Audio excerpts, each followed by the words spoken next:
Normally my videos are me explaining to you how to do something, but today I'm reversing the role because I have a problem that I haven't been able to solve, and that is how to solder the railing parts on the model of the Naparima.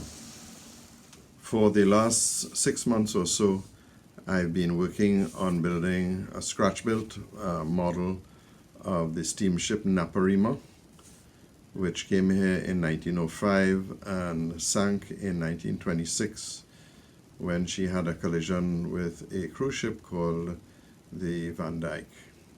I'm an avid member of the Nautical Research Guild, which has a fabulous reference section called the Forum, but I really have not been able to find a solution to that, so maybe there's a member of the guild that might help me find that solution somewhere in the Forum. So here we have the model, and we're installing all these stanchions. I was able to get these stanchions, which are pre-drilled and really work fantastically on model, perfectly to scale. And every so often I have one of these actually, which are the main posts that hold up the floor and the roof. We have 25 of these posts that will be installed like this, and you have the stanchions here, each with a railing, a bottom railing and a top railing, and on the promenade deck you'd have the same thing. So we would have 4 points on the post that we would have to solder or find a way to stick the railings to the post. The solution would be to drill a hole through the post, which is almost impossible, not impossible, but almost impossible. And the more practical thing to do would be what I've done here, is to solder the piece onto the post.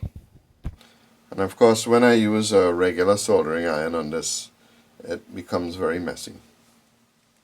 The other thing complicating the soldering of the piece is I can't do it off the model. I actually have to assemble the model and solder the pieces on. And to solve that problem, I made up this little jig which will allow me to line up the piece, and I can hold it in place with a temporary clip, and then I can line up the wires in the exact spot that I need to do the soldering. The problem is that to get something inside there is really proving to be very difficult. So I'm looking for solutions to that. Very fine soldering guns, or resistance soldering is what I seem to be favoring, but I can't get good advice on is this really a solution to use resistance soldering. Of course, the basic machine is $550 US, and by the time that arrives here, it'll be $700 US. And I'd hate to bring it all the way down here only to find out that it's really not the ideal solution to the problem. To be able to solder this, the first thing I needed to do was I needed a heat sink. So there's my heat sink, which will prevent, if I'm soldering this piece, the heat coming down and dissolving the solder on the bottom piece. And then I need this very fine soldering iron, and it really is, although I was able to do this off the model, I have not been able to successfully solder this on the model. There are all sorts of mini flames that I can get, but there's no way that I want to be using a flame on the model itself. There's paint around it, and I don't think I could get a flame size that would be down to, I would say, 1/8 of an inch or 1/4 inch at most. And I just feel very uncomfortable using a flame of any type. So I'm hoping one of you bright sparks, maybe in the jewelry business, might be able to help me find a solution to this problem. Of course, because I have so many of these stanchions, it's possible that when I push the piece through the stanchion, that I could perhaps epoxy it onto the main post. In fact, I'm quite sure it'll work. It's just it'd be very subject to any slight movement will break the connection. Epoxy is good, but it's not really that good. My name is Kevin Kenny. I live in Trinidad, and I am hoping that one of you will come up to the solution to the problem.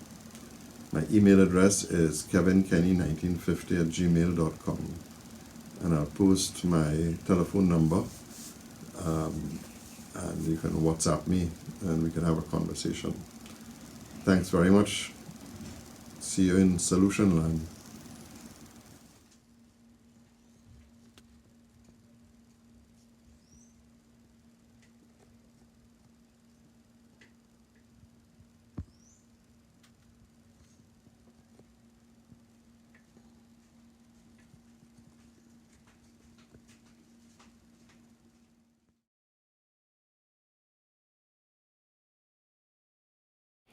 Since I'm doing this update, I found a carbide end mill, 0.0125. I put that on the Cameron drill press and was able to flatten out a section on the post, which then allowed me to drill a hole. I'll have to join the bottom post to the top post with a sleeve, but my guess is that'll work pretty good. Of course, I'm going to quickly run out of drill bits. So far, I've been able to get about 10 holes drilled, but I can already tell that the drill is on the end of its life. The long and short of it is I've solved the problem without having to buy the resisting solder unit, but I still plan at some stage to buy one.